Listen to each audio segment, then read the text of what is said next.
How to fix your ETRADE account access denied error. So in here, the very first thing that you need to do is make sure to clear the web browser cache and cookies, or you can also clear all of the cache and cookies off your application. You can simply get that done using the iPhone storage and then getting into the offload.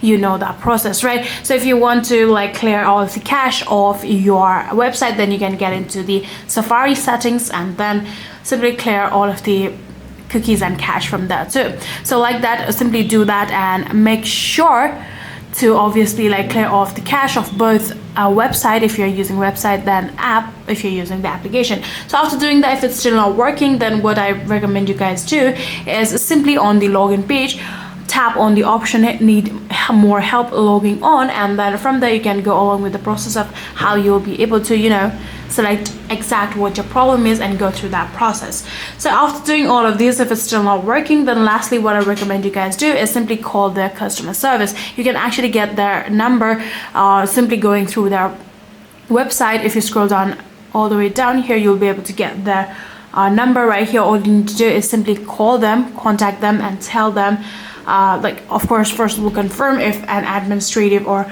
compliance hold was placed on your account, and then like go along with the process of how you'll be able to fix it.